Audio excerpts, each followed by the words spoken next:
조국 민정수석 그리고 백원우 민정비서관 이들은 별도의 특별감찰반을 운용했습니다. 이 특별감찰반 가운데 대통령 친인척을 담당하는 사람들이 있고 그 이외의 사람들이 두 사람이 있었습니다.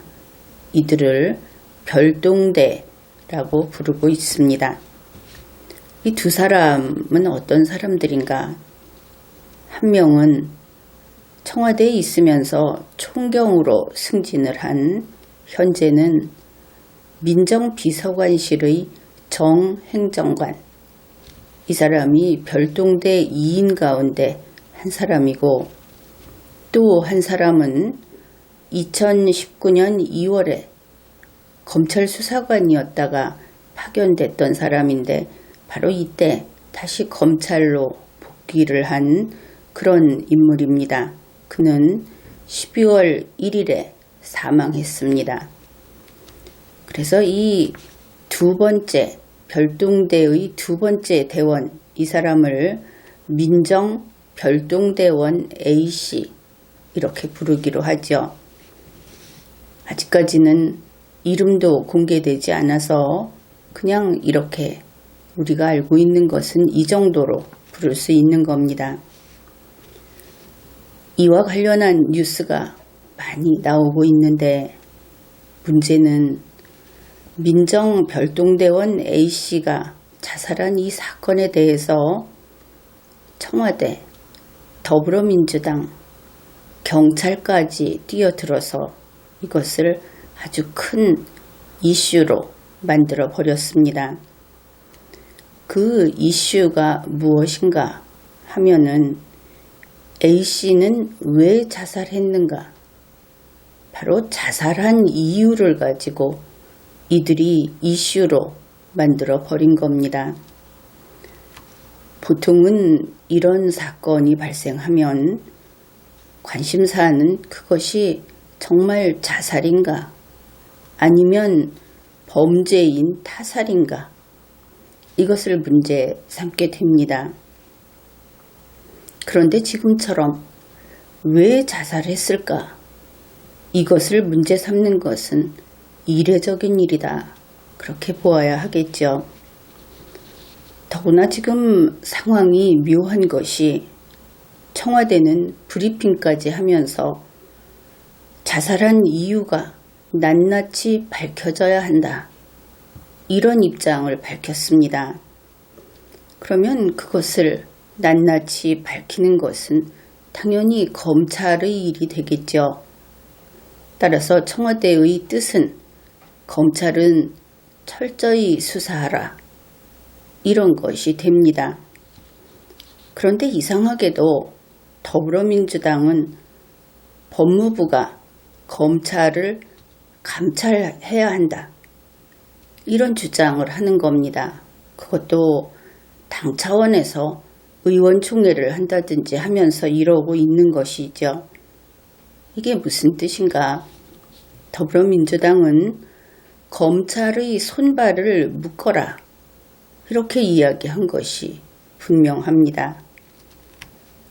그러다 보니 청와대하고 더불어민주당이 이와 같이 정반대로 상반된 주장을 하고 있고 결국 이것은 대립하고 있는 양상으로 보인다.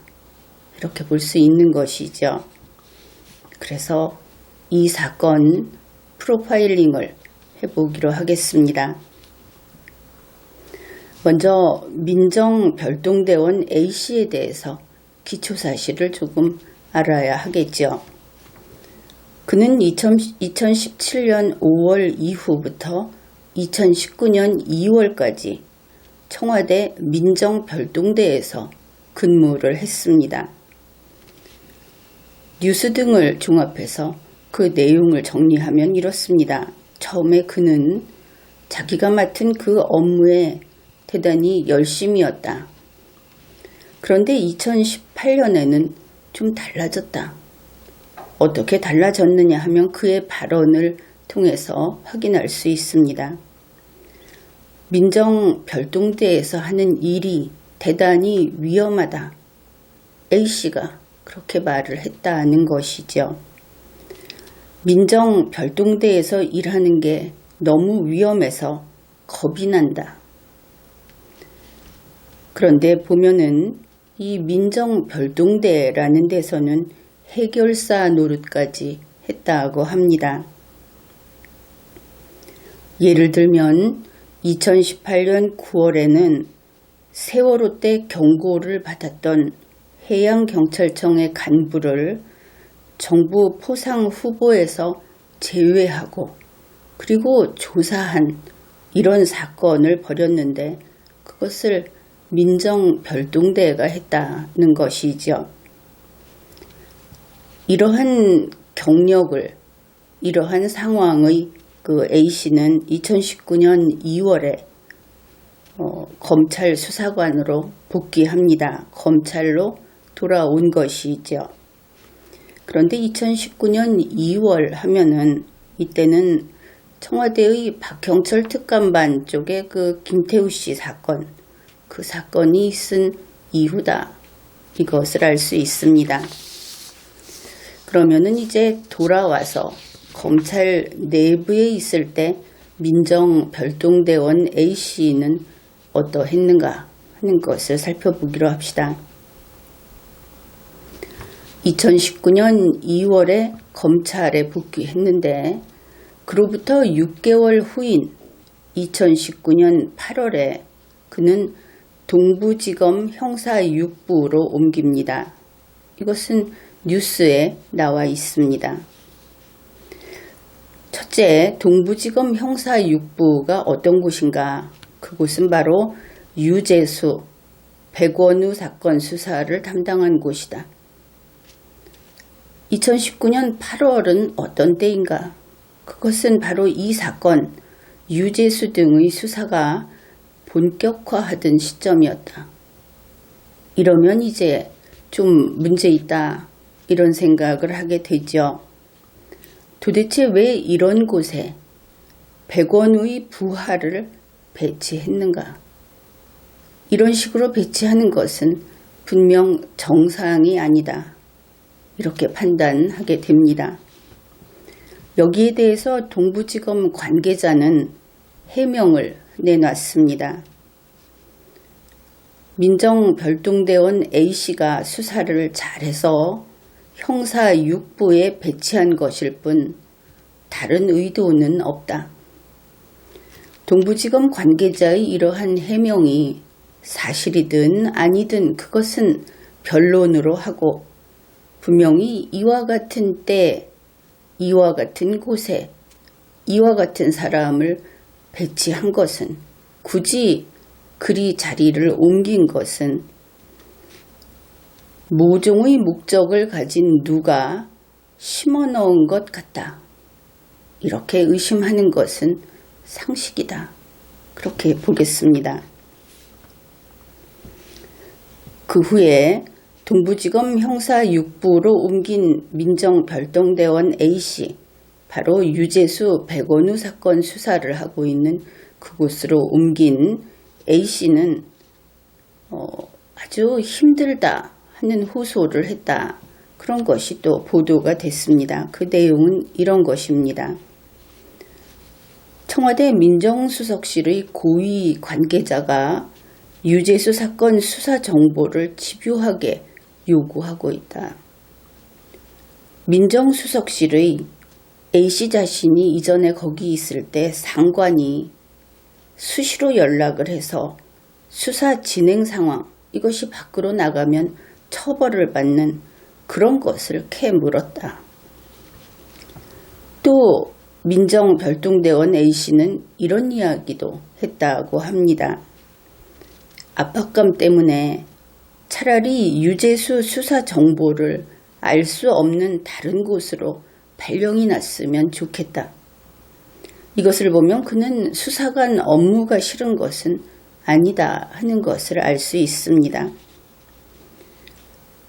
여기에서 우리가 의문을 가질 수 있는 몇 가지 포인트가 있습니다. 민정별동대원 A씨는 검찰 수사 정보를 청와대의 옛 상관에게 빼내 주었을까? 아니면 그렇지 않았을까? 이것은 검찰 수사에서 밝혀지겠죠. 그렇다면 또 다른 의문도 이야기해 보기로 하죠. 이런 처지에 민정별동대원 A씨와 같은 처지에 놓인 사람이라면 앞으로 정보를 빼내서 청와대에 줄까 말까 하고 고민을 하는 경우에 압박감을 많이 느낄까? 아니면 이미 어쩔 수 없이 정보를 빼내 주고 나서 발각될까 봐 고민을 하는 경우에 압박감을 더 많이 느낄까? 어느 쪽이 더 그러한 심적 부담이 클 것인가? 여러분이 한번 생각을 해 보십시오. 보도된 바에 따르면 이 A씨는 그 압박감 때문에 그가 베테랑 검찰 수사관 아닙니까? 그런데 펑펑 울었다 하는 뉴스도 많이 나와 있습니다.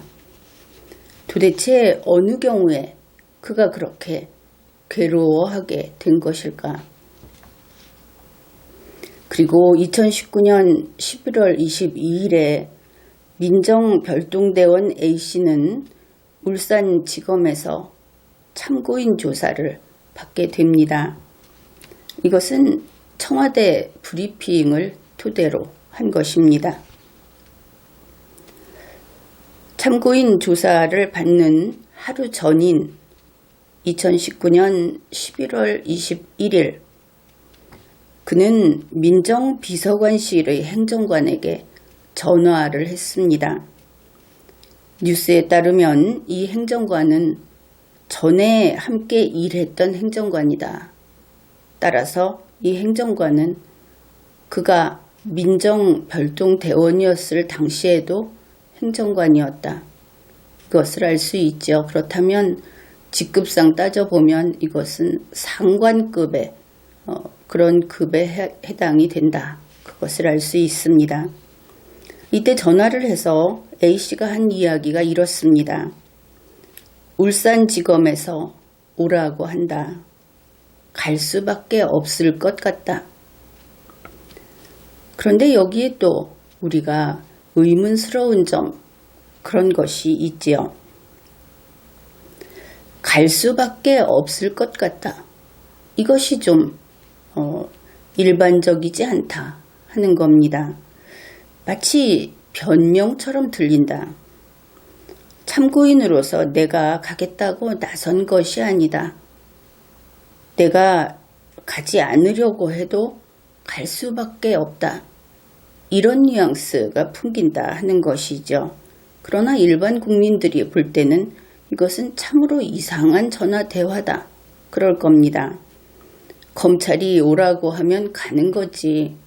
이게 무슨 말인가? 왜 갈 수밖에 없다고 하는 것인가?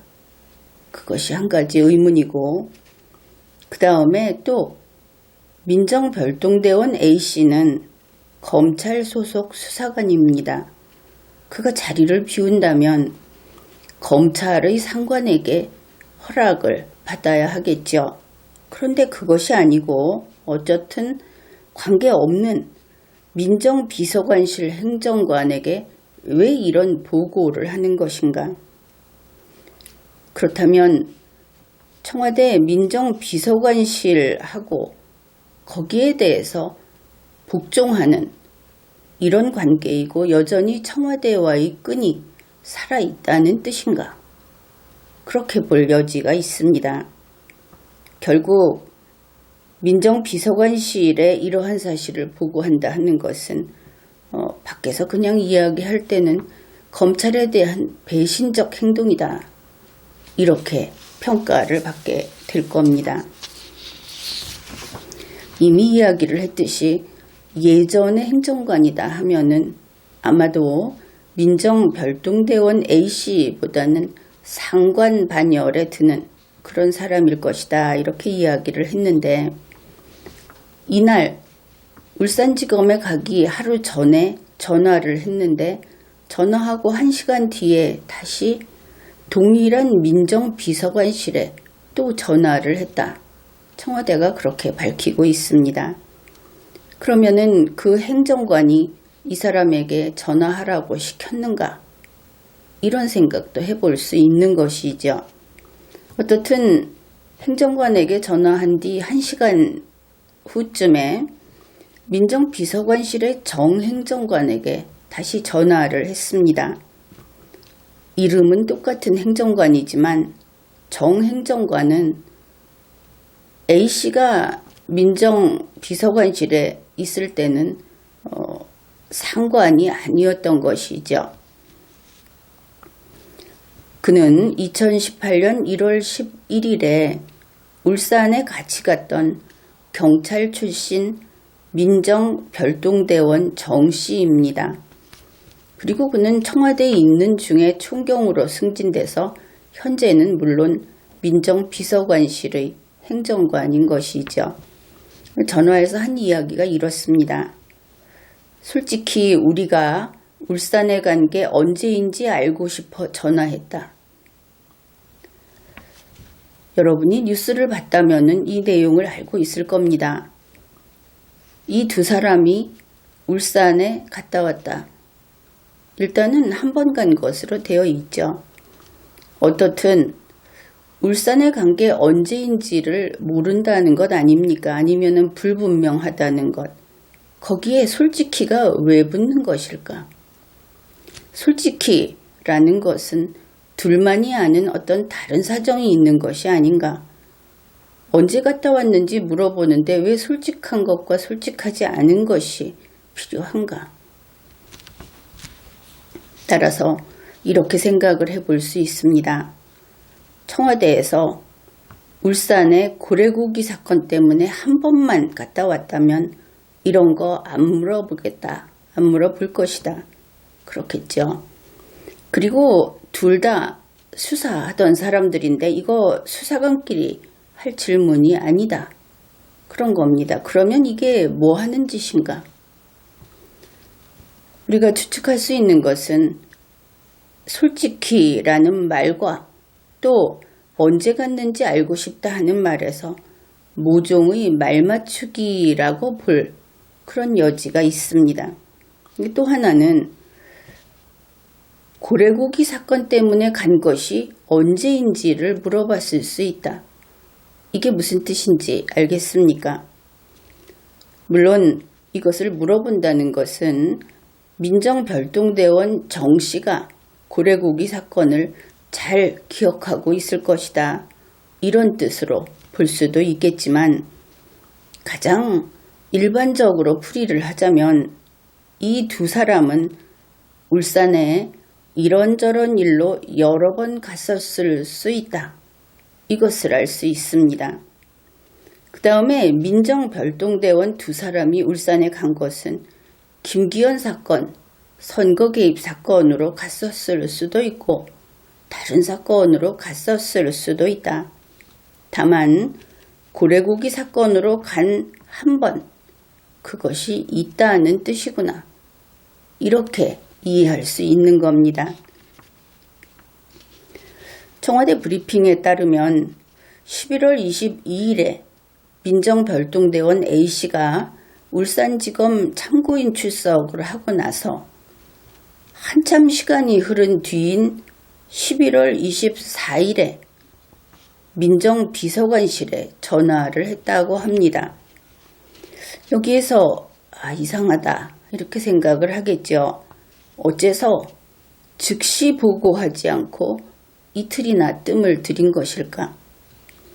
그렇다면 청와대가 밝힌 것은 11월 21일의 통화 2건 하고 11월 24일의 통화를 밝혔는데 사실은 그 사이에 전화를 여러 통 했는데 청와대가 밝히지 않은 것일 수 있다. 이렇게 볼 수 있습니다. 그 다음에 그러면 왜 11월 24일에 전화를 했을까? 그것은 이제 대략 뉴스라든지 이런 것을 참고하게 되면 11월 25일에 유재수 영장 청구를 했는데 검찰에 있는 A씨이다 보니까 미리 그 소식을 알았을 수 있고 그래서 그것을 보고한 것일까? 이렇게 생각해 볼 수 있죠. 그런데 청와대까지 어차피 정보는 빠져나가게 되어 있는데 과연 그랬을까? 그것이 아니라면 자기 자신에게 무엇인가 이제 어려운 일이 생겨서 A씨 자신이 보호를 요청한 것일까? 또 이렇게 볼 수도 있는 겁니다. 또 하나 특이한 것은 민정비서관실의 상관급이었던 행정관에게 전화를 하지 않았다 하는 것이죠. 처음에는 보고를 했었으면서. 그리고 같은 민정별동대원이었던 정행정관에게 전화를 했다. 이것을 보면은 왜 그랬을까? 또 이것도 평이하지 않은 그런 선택이다 이렇게 보이는데 그러면 혹시 그 상관급인 행정관이 이제 연락하지 마라 했던 것인가? 그러면 만일 그랬다면 버림받은 것이다 이렇게 판단을 할 수 있습니다. 민정별동대원 A씨가 민정별동대원이었던 민정비서관실의 정행정관에게 전화한 내용은 다음과 같습니다. 어떻게 보면 의미심장한 내용이 담겨 있다 이렇게 볼 수 있습니다. 이것도 청와대가 다 밝힌 내용입니다. 앞으로 내가 힘들어질 것 같다. 그런 부분은 내가 감당해야 할 것 같다.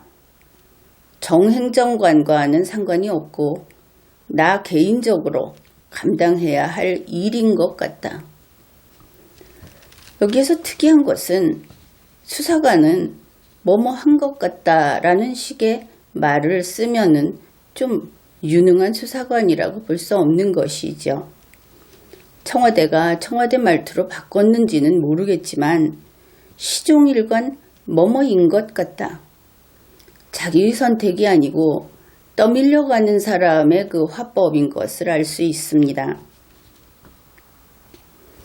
그리고 정행정관과는 상관이 없고 라는 것도 물론 이 모든 것이 정행정관 그리고 청와대 쪽에서 내놓은 살아있는 자들의 이야기라는 것도 감안은 해야 합니다. 민정별동대원 A씨는 말이 없는 것이죠. 더구나 청와대가 이것을 음성 파일을 그대로 공개하지 않았기 때문에 이것은 그냥 살아있는 자들의 말이다 하는 것도 기억을 해 두어야 하겠습니다. 어떻든 정행정관과 상관이 없고 라는 말을 그냥 액면 그대로 보더라도 정행정관은 아무런 책임이 없다, 무관하다 하는 뜻은 아니다. 그런 풀이를 할 수 있습니다. 그 다음에 조직이 아니라 민정별동대원 A씨 혼자서 모든 것을 다 책임져야 하게 되었다. 이런 뜻을 읽어낼 수 있는 것이죠. 여기에서 우리는 또 의문이 생깁니다. 왜 A씨 혼자 책임을 지게 되었을까? 이것도 검찰이 밝혀내야 할 겁니다. 이번 사건과 관련해서 언론 보도 나온 것 중에 좀 눈에 띄는 것이 있는데 그것은 미디어 오늘이 2019년 12월 3일에 보도한 내용입니다. 청와대가 고인과 그러니까 이 A씨를 가리킵니다. 고인과 행정관들의 통화 내용까지 공개한 배경은 고인이 울산지검 수사 직후에 심경이 변했음을 보여주고자 한 것으로 보인다. 그렇다면 울산지검 수사 직후면 11월 22일 이후가 될 것이고 11월 22일 이후에 민정별동대원 A씨의 심경이 변했다 하는 것이 이 보도의 핵심이다 하는 것을 알 수 있죠. 그 이후에 무슨 일인가가 있었고 그 이후에 혼자 책임져야 하게 되었다. 이것을 알 수 있는 것입니다. 이렇게 민정별동대원 A씨가 개인적으로 모든 것을 다 감당해야만 하게 그렇게 된 이후의 일들을 살펴보기로 합시다.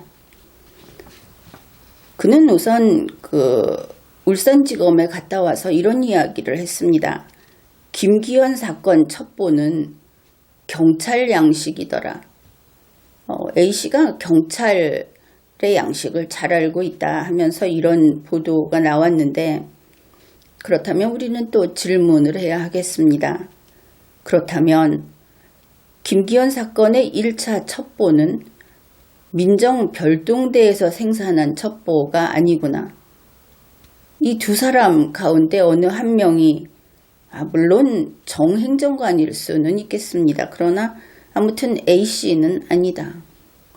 그것을 알 수 있고, 그러면 황운하 울산경찰처장 측의 첩보였나, 아니면 어떻든 경찰 측의 첩보라고 하니까 먼저 떠오르는 이름이 황운하다. 이렇게도 볼 수 있겠습니다. 2019년 11월 25일에는 유재수 씨에 대한 영장이 청구됐고 11월 27일에 유재수 씨가 구속이 됩니다. 그리고 11월 29일에는 청와대의 노영민 비서실장이 국회에 나가서 민정별동대 두 사람은 이런 업무를 담당한다 하고 답변을 했습니다. 물론 국회의 요구로 답변을 한 것이지만 결국 그로 인해서 민정별동대원 A씨는 공개적으로 주목을 받게 되었습니다. 2019년 12월 1일 오후 6시에 민정별동대원 A씨는 서울에서 검찰의 참고인으로 출석할 예정이었다고 합니다. 당연히 참고인 출석 통지는 12월 1일 이전에 받았을 것을 알 수 있습니다. 그런데 민정별동대원 A씨는 2019년 12월 1일에 자살을 해서 사망했습니다. 여기까지가 이제 그간의 경과 전부라고 할 수 있는데, 이제 좀 더 구체적인 이야기를 해보기로 합시다. 그냥 대체로 이와 같은 사건이 있다고 했을 때 이런 경우에 행위자는 자기가 무슨 일을 했는지 다 알고 있다. 이것을 놓치면 안 되겠습니다. 밖에서 아직 수사해서 밝혀내지 못했다고 해서 본인이 모르는 것은 아니니까 말입니다. 민정별동대원 A씨가 한 일을 크게 둘로 나누면 이렇게 볼 수 있습니다. 청와대에 있을 때 한 일, 그리고 검찰에 복귀해서 한 일, 이렇게 두 가지가 되겠죠. 청와대에서 한 일은 당연히 민정별동대가 한 일, 그 이외의 개인 범죄 이런 게 있을 수 있겠습니다. 예를 들어서 언론에 나오고 있는 선거 개입을 만약에 했다. 그러면 민정별동대원 A씨는 누구에게 미안해 하겠습니까? 그 경우는 자유한국당이나 김기현 씨에게 미안해 하겠죠. 그런데 그것이 아니고 검찰에 복귀해서 무엇인가를 했다.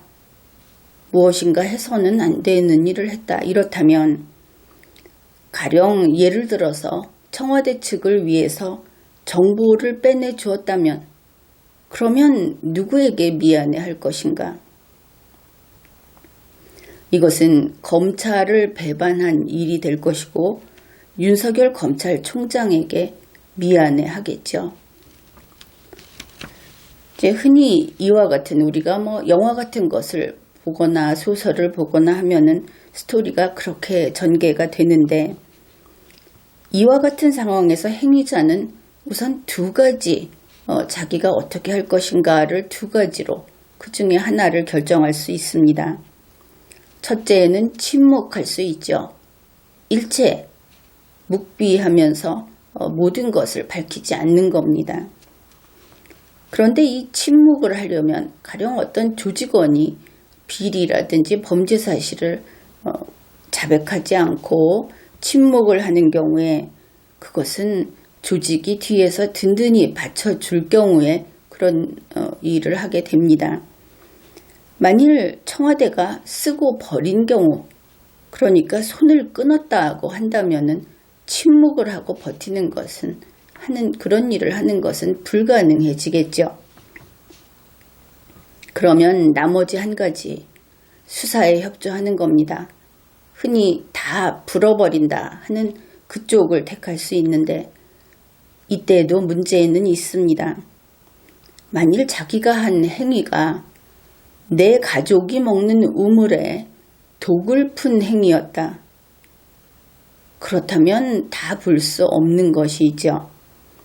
이런 경우에는 행위자가 대개 양심의 가책을 느끼면서 힘에 눌려서 어쩔 수 없이 강요를 당해서 그와 같은 행위를 한 그런 경우가 종종 이런 사례에 해당이 됩니다.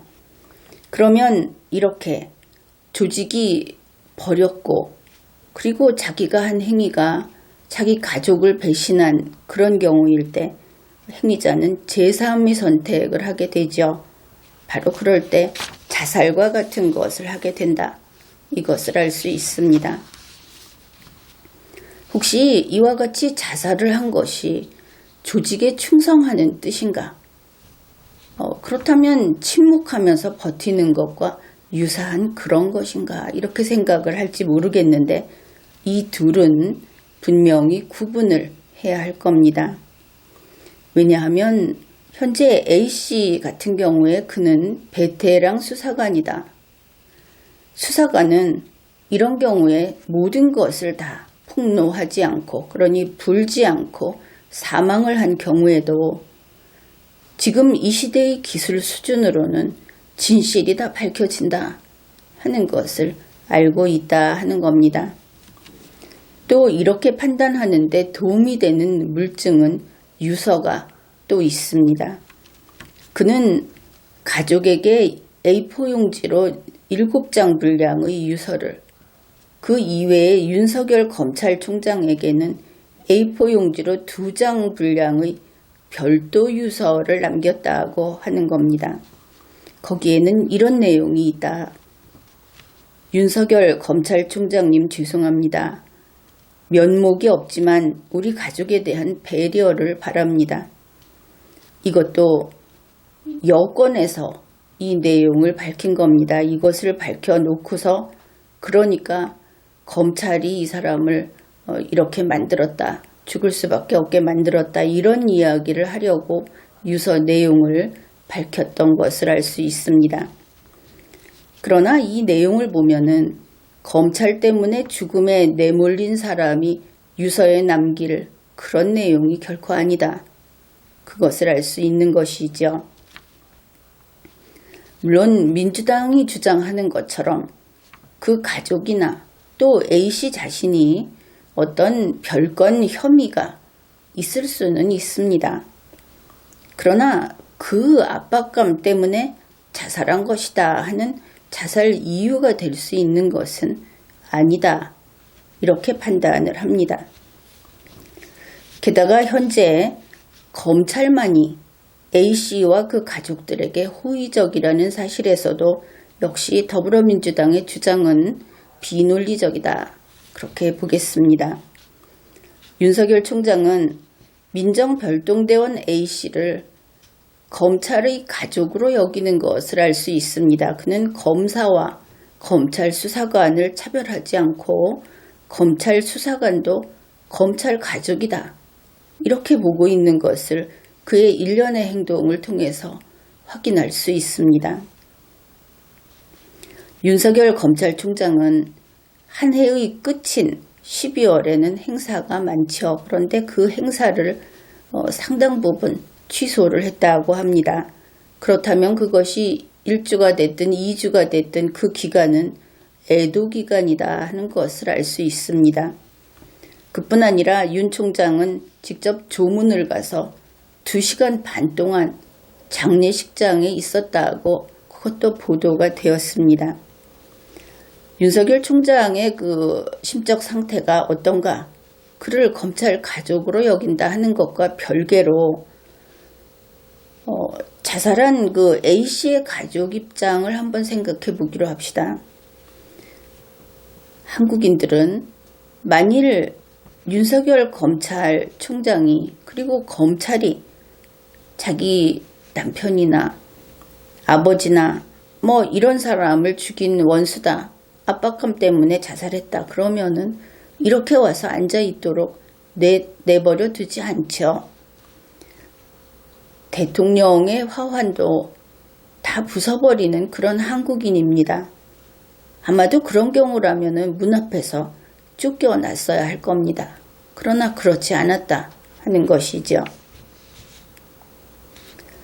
그래서 이렇게 그동안에 있었던 자료들을 가지고 대강의 구조를 한번 밝혀보았습니다. 이제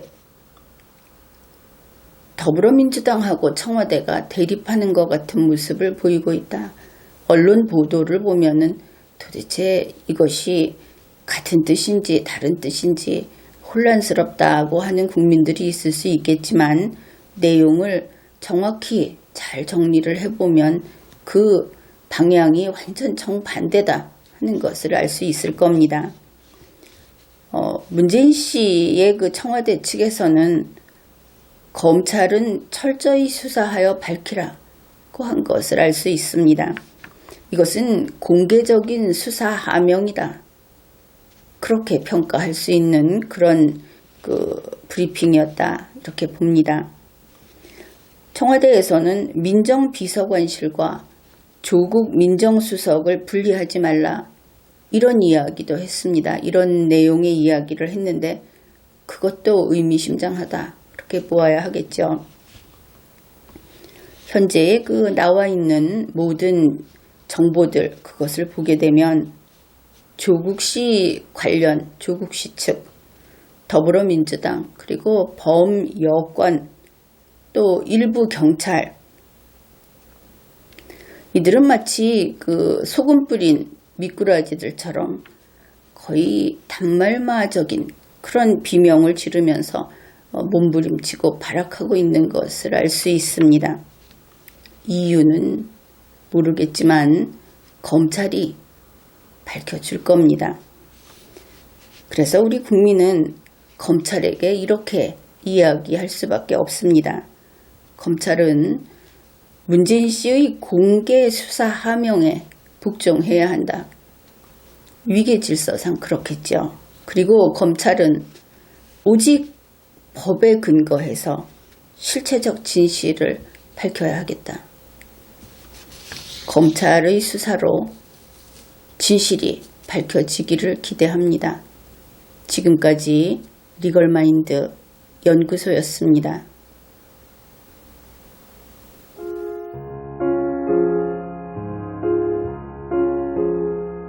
Guten Abend, gute Nacht, mit Rosen bedeckt, mit Näglein besteckt, schlupf unter die Deck. Morgen früh, wenn Gott will, wirst du wieder geweckt. Morgen früh, wenn Gott will, wirst du wieder geweckt.